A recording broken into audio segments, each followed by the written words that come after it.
Bonjour amis poissons et bienvenue sur la chaîne Astrologie Pratique. Je vais vous parler de vos influences planétaires pour l'année 2023. Vous pourrez retrouver en fin de vidéo les vues d'ensemble de ces influences avec les périodes dont je vais vous parler pour chaque décan. Vous pourrez retrouver ces tableaux dans le lien dans la description. Lien sur lequel vous pourrez également retrouver les périodes qui vous concernent personnellement grâce à votre date de naissance. Donc c'est parti. Alors les poissons, cette année, vous êtes vernis, un peu comme les cancers. La plupart des planètes importantes sont idéalement situées pour que vous passiez une super année. Alors dans un premier temps, je vais vous montrer la course des 5 planètes les plus lentes, celle dont l'influence est la plus marquée, sur cette animation de 30 secondes qui montre leur parcours durant l'année 2023. Donc vous voyez votre signe est à gauche, c'est le 12e du zodiaque. C'est d'ailleurs pour ça que je fais les prévisions pour les poissons maintenant, il n'y a pas de raison que le vôtre passe toujours en dernier. Donc comme vous pouvez le constater, ces planètes ne sont pas des bolides. La plus rapide c'est Jupiter en vert, rapide surtout en début d'année. Elle va ensuite s'attarder dans le signe des taureaux où elle va rétrograder. Elle va donc y rester une bonne partie de l'année, ce qui est bon signe pour vous d'ailleurs. Alors le fait important de 2023 au niveau astrologique, c'est le changement de signe de Pluton. C'est la planète qui est tout en haut, en violet. Alors cette planète, c'est la plus lente, elle fait le tour du zodiaque en 248 ans. Elle reste donc en moyenne une vingtaine d'années par signe. Alors je dis en moyenne parce qu'elle n'a pas une vitesse régulière vue d'ici. En ce moment, en fait depuis les années 40, elle est aussi rapide que Neptune. Donc depuis 2008, cette planète était dans un signe le Capricorne situé à 60 degrés du vôtre, donc 2 signes plus loin. Il était donc en sextile, ce qui est un bon aspect. Alors les natifs des 3 derniers jours du 3e décan des poissons peuvent encore ressentir son influence. Cette planète, lorsqu'elle forme un aspect harmonieux à votre signe, donc à votre soleil, dans votre thème natal, elle vous permet de trouver en vous des nouvelles ressources qui étaient latentes jusque-là, un peu comme une énergie enfouie quelque part qui ne demande qu'à sortir. Pluton, c'est une planète qui agit en profondeur, au niveau inconscient. D'ailleurs, quand elle passe en conjonction ou en aspect dynamique par rapport à votre Soleil, c'est une toute autre histoire. Pour vous, ça ne va pas arriver avant 2043, avec une entrée de Pluton en Poisson, justement. Donc, inutile de s'inquiéter pour l'instant. Alors en sextile, comme ici, elle nous confère aussi une certaine puissance. Alors c'est souvent une force qui était déjà là en nous, mais qui maintenant se concrétise ou se conscientise. Donc on peut s'en servir. Elle donne aussi souvent un certain magnétisme. Et cette planète, donc quand elle est bien disposée, comme c'est le cas pour vous depuis 2008, elle favorise l'évolution personnelle. On peut vivre des changements profonds, mais qui sont souvent volontaires. Donc c'est des changements qui ne sont pas la conséquence de choses pénibles qui pourraient arriver dans la vie et qui vous obligeraient à changer votre façon d'être ou d'envisager les choses ou vous-même.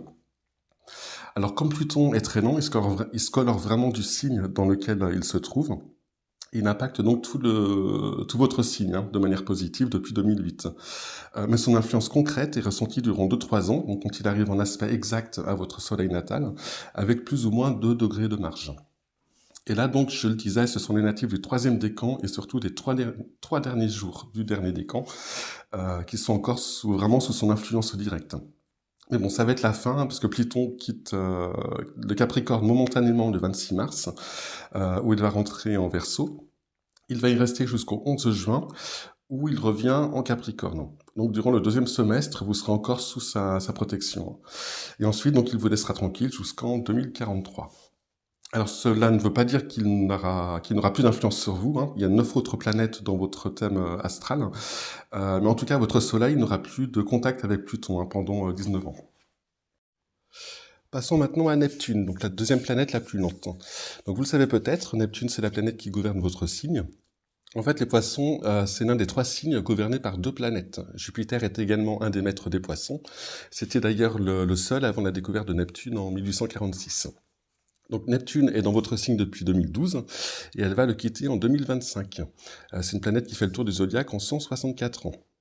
Elle a été où elle sera en conjonction avec votre Soleil durant cette période. Mais c'est encore une fois tout le signe qui est concerné par la période par l'influence de Neptune, pardon. Donc en 2023, c'est le 3e décan qui vivra son influence la plus forte. Alors je vais vous mettre la courbe pour vous montrer des périodes d'influence en fonction de votre date de naissance. Donc là voilà. Donc vous voyez, les dates sont indiquées à gauche, les dates de naissance. Les mois de l'année 2023 sont en bas. Et donc en jaune, c'est quand Neptune est à moins de 2 degrés de votre Soleil, donc où elle est la plus intense pour vous. Et la courbe rouge, c'est le trajet de Neptune, donc le moment où elle est en conjonction exacte avec votre Soleil. Il y a ce moment-là, Neptune dans le ciel est sur le même degré que votre Soleil natal au niveau du zodiaque. Alors qu'est-ce que ça signifie pour vous? Donc Neptune, un peu comme Pluton, quand il est en bon aspect, agit surtout à un niveau intérieur. Elle rend très réceptif à tout ce qui nous entoure, et les poissons le sont déjà beaucoup. Avec Neptune, on capte ce qui est caché, des non-dits, des choses invisibles. On devient un petit peu un radar, ce qui peut donner aussi d'ailleurs un côté rêveur, un côté absent. On est un petit peu dans son monde. Alors c'est une planète qui va vous apporter aussi beaucoup d'inspiration. Si vous avez une activité créative, ce serait une bonne période pour y aller à fond. Mais elle sera inspirante pour tout le monde. Elle donne aussi beaucoup d'intuition, ce qui est déjà une des caractéristiques des poissons. Neptune, ça parle aussi de spiritualité, d'idéalisme, de foi. Il y a un côté mystique dans cette planète. Donc certains d'entre vous pourraient être attirés par la spiritualité, si c'est pas déjà le cas. Alors avec ce côté idéaliste, quand Neptune est conjoint au Soleil, comme c'est le cas ici, il faut faire attention à prendre des bonnes décisions. On peut se tromper facilement sur les gens ou sur les situations. Cette planète nous met parfois dans le brouillard, où tout devient flou, on ne sait plus trop où on en est en fait. Il y a un risque de fuite également, donc qu'elle soit physique ou psychique, quand Neptune est dans les parages. On préfère éviter des problèmes plutôt que de les affronter. Mais bon, les poissons, c'est un signe qui sait prendre de la hauteur, qui sait relativiser sur les aléas de la vie. Alors, quand je parle des poissons, je parle bien sûr de l'archétype pur du signe. Vous êtes poisson parce que votre soleil est en poisson, mais il y a 9 autres planètes dans votre thème, donc vous avez tous un petit peu des 12 signes en vous, plus ou moins accentués en fonction de votre thème astral. Dans tous les cas, si vous avez une décision importante à prendre cette année 2023, faudra attendre que Neptune soit parti, donc être en dehors de la zone jaune de la courbe. Nous arrivons à Uranus. Donc cette planète fait le tour du thème en 84 ans. Elle passera donc une seule fois sur votre Soleil, si tout va bien durant votre vie, et elle ne l'aspectera que quelques fois. Alors en ce moment, Uranus est en taureau, il est entré dans ce signe en 2018, et il reste en moyenne 7 ans dans un signe, 7 x 12, 84. Et donc elle sortira du taureau pour entrer en gémeaux à partir de 2025. Alors le taureau, c'est un signe ami au vôtre, c'est un signe de terre. La terre et l'eau s'entendent bien, un peu comme le feu avec l'air. Donc Uranus va continuer à marquer toute l'année de sa bonne influence. En première partie d'année, ce sera plutôt le deuxième décan qui sera concerné, et le troisième décan à partir du mois de juin. Alors qu'est-ce que ça donne, Uranus en bon aspect pour vous? Alors Uranus, contrairement à Pluton et Neptune, c'est une planète dont l'effet est très tangible. Donc il se passe souvent des événements marquants lorsqu'elle passe sur ou en aspect du Soleil. Alors c'est plus fort en conjonction et pour les aspects dynamiques, mais les effets sont tout de même notables dans votre cas, et surtout plus agréables, enfin plus maîtrisables. Donc sur le plan personnel, ce sont des périodes où vous êtes plein d'énergie, avec très souvent des nouvelles envies. Ce sont d'ailleurs souvent des envies ou des désirs qui étaient en nous depuis longtemps, mais pour lesquels on n'osait pas franchir le pas. Et donc souvent des envies un peu folles ou des choses dont on se disait c'est pas pour nous, ou des trucs qu'on remettait à plus tard sans vraiment un jour penser les réaliser. Et dans une période uranienne, comme ce sera le cas pour vous, vous oserez franchir ce pas. Donc vous vous sentirez un petit peu plus aventureux, vous sortirez plus volontiers de votre zone de confort. Ce sont des périodes également où vous êtes plus dynamique. Il y a un côté électrique rapide avec Uranus. Il accélère les choses. Il y a aussi sous son influence une soif d'indépendance, de liberté. En fait, avec ce passage d'Uranus, on ose davantage montrer qui on est au fond de nous-mêmes. Uranus, ça provoque aussi souvent des changements. Donc tous les secteurs de votre vie peuvent être concernés, mais comme il est en sextile, ce seront des changements bienvenus. Donc ça peut être une chose qu'on espérait depuis longtemps et qui arrive enfin. C'est souvent d'ailleurs des changements de cap volontaires, dû justement en fait qu'on ose y aller. Donc on peut prendre son indépendance, on peut changer de boulot pour se mettre à son compte par exemple, ou on peut créer aussi une association ou un groupe, car il y a une notion de groupe aussi chez Uranus. Donc vous voyez, c'est de cet ordre-là. Alors Uranus, ça parle aussi de chance, d'imprévus positifs, donc d'opportunités. Alors, elles peuvent être professionnelles, mais ça peut être également des rencontres. On parle souvent de coups de foudre avec Uranus, qu'ils soient amicaux ou amoureux, car il y a cette soudaineté dans cette planète, comme je disais tout à l'heure. Alors comme pour les autres planètes, vous pouvez consulter la courbe qui concerne votre décan sur le tableau en fin de vidéo ou via le lien en description. Et sur ce lien, vous verrez la période également plus précise qui concerne votre jour de naissance. Alors je vais vous parler maintenant de la planète Saturne. Donc là, on arrive dans les planètes lentes qu'on va passer plusieurs fois dans sa vie au niveau du thème astral.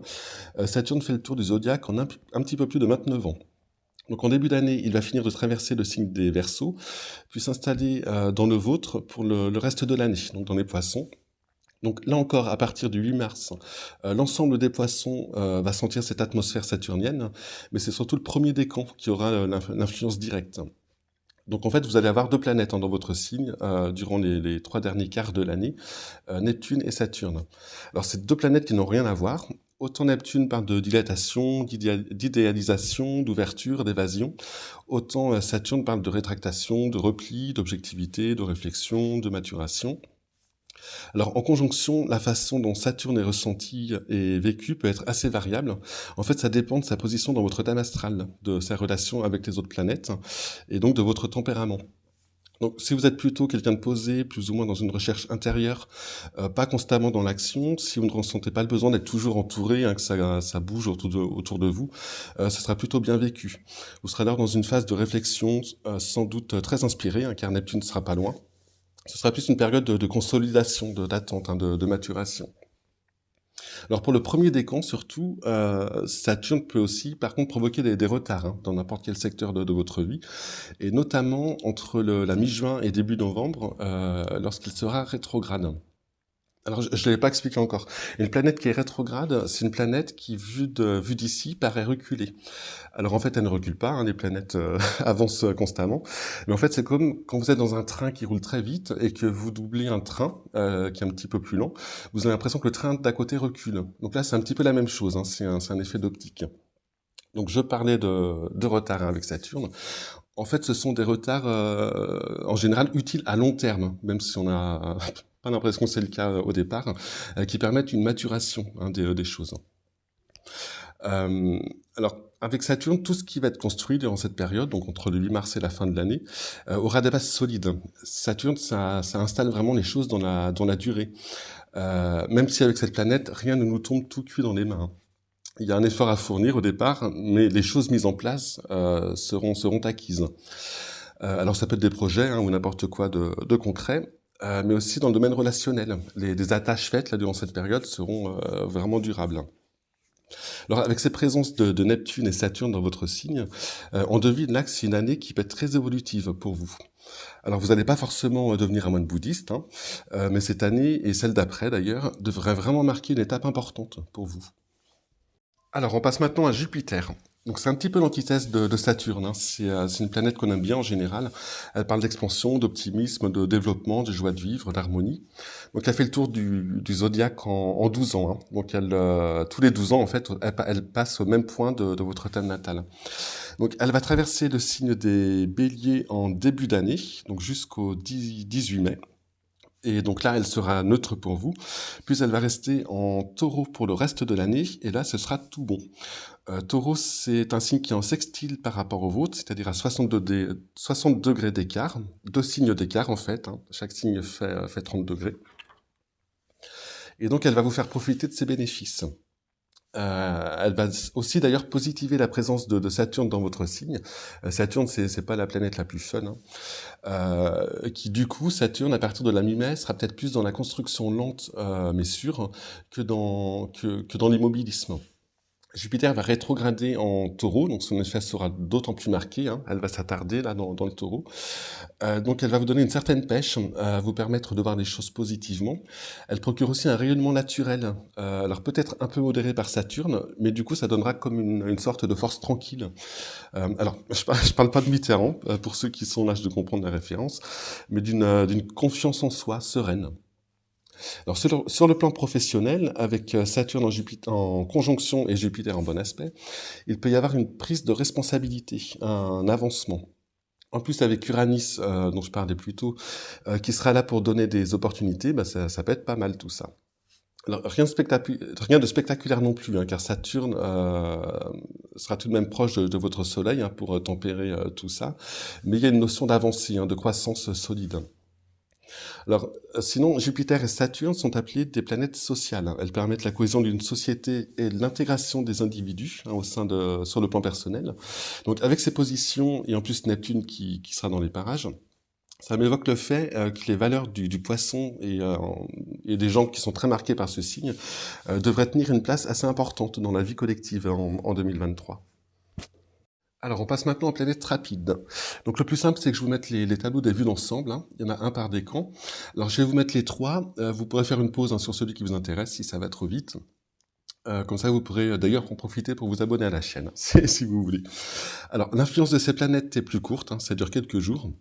Sauf lorsqu'elles rétrogradent, hein, donc c'était l'histoire du train de tout à l'heure, où là, elles peuvent être aussi fortes, hein, que des planètes lentes. Donc alors sur le tableau, les 5 premières lignes représentent les 5 planètes lentes, hein, dont je vous ai déjà parlé. Pour ces 5 planètes, si les lignes ne sont pas colorées, ça ne veut pas dire qu'il n'y a pas d'influence, hein, car le signe des poissons va être concerné par ces 5 planètes en 2023. Mais je vous le disais, ces planètes prennent la couleur du signe où elles se trouvent. Et donc elles influencent l'ensemble des signes qui sont en aspect avec elles.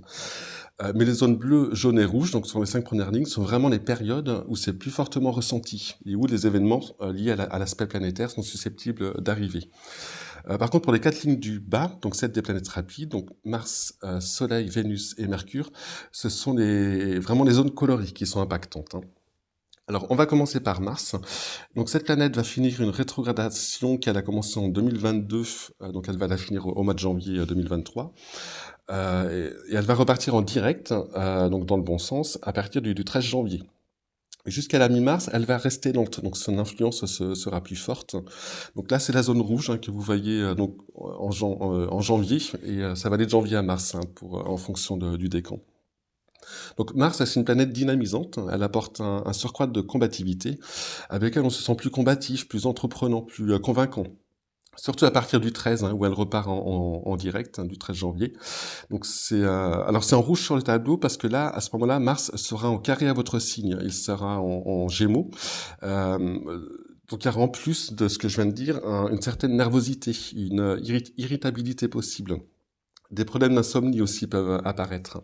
Alors quand Mars s'attarde dans un signe comme ça, hein, en tension par rapport au vôtre, il peut aussi y avoir de l'agressivité. Mais bon, les poissons ne sont pas des gens connus pour ça. Par contre, il peut y avoir des risques d'accident, car souvent on est trop speed, on va aller trop vite. Surtout que Saturne ne sera pas encore dans votre signe en ce début d'année. Donc, les poissons, restez cool en début d'année, hein, pas d'imprudence inutile. Alors, je vais vous montrer la courbe de Mars pour cette rétrogradation de janvier. Comme ça, vous pourrez voir vraiment la période où vous serez touché personnellement, hein, en fonction de votre date de naissance. Alors, les périodes bleues sur le tableau des vues d'ensemble, sur la ligne de Mars, c'est un petit peu la même chose, mais sans les côtés négatifs. Donc, ce sont surtout des périodes de quelques jours où ce sera une bonne énergie, de la motivation, et donc voilà, tout ce que je vous disais avant. Alors, pour le Soleil, alors vous verrez qu'il y a très peu de zones colorées, hein, pour cette planète. Il y en a uniquement pour le deuxième et le troisième décan pour 2023, parce que c'est une planète qui a très peu d'impact en fait en transit. Elle joue le rôle alors elle peut jouer le rôle de déclencheur. Alors c'est lorsqu'elle rejoint une planète lente qui est déjà en aspect à votre Soleil natal. Donc quand elle le rejoint au niveau céleste, hein, dans le ciel, elle peut déclencher ce transit. Donc ça n'arrive pas couramment. Vous trouverez ces périodes en cliquant sur le nom de la planète sous le tableau au niveau du lien. Donc tout est indiqué, hein, c'est hyper simple. Et là, vous verrez si vous êtes concerné en fonction de votre date de naissance, et donc vous verrez le transit, le transit qui risque d'être déclenché par cette approche du Soleil. Alors, on passe maintenant à Vénus. Donc, Vénus, il y a 2 cas dans lesquels elle a une influence. Donc, planète rapide, donc moins impactante, hein, que les 5 premières planètes. Donc, elle va agir sur vous quand elle va passer en Poisson. Donc, ce sont les périodes jaunes au niveau du tableau. Donc, ça se passe entre janvier et février en fonction de votre décan. Donc, c'est des petites périodes, hein, ça ne dure pas très longtemps, d'une petite semaine, hein, quelques jours, où elle vous donne une petite sorte d'aura, un petit rayonnement. En fait, elle augmente un peu le pouvoir de séduction. Donc, c'est des petites périodes où vous vous sentez particulièrement détendu, disponible aux autres. Puis, il y avoir aussi un côté romantique qui sera plus prononcé. C'est aussi des moments propices aux rencontres amoureuses. et des moments où la chance est au rendez-vous. Donc ça peut être bien de les connaître. Alors le deuxième cas où Saturne a une influence, c'est lorsqu'elle rétrograde. Donc elle le fait moins souvent que Mercure, dont on va parler après.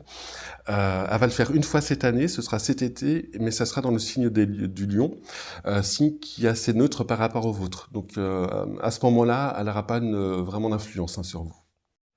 Alors, et on va terminer par Mercure. Donc, elle, pareil, elle va avoir une influence lorsqu'elle rétrograde. Donc, elle le fait en moyenne 3 fois par an. Alors, la durée de l'influence mercurienne va dépendre de la position de votre soleil dans votre thème natal, donc de votre jour de naissance. Ça va de 3 jours à 2 semaines. Donc là, c'est pareil. En cliquant sur le lien, vous verrez quand vous serez personnellement concerné par cette influence mercurienne. Alors, c'est des périodes qui sont, donc là pour tout le monde, marquées par des retards en tout genre, donc qu'ils soient administratifs, au niveau de la mise en place de projets, au niveau des transports, beaucoup, au niveau des courriers.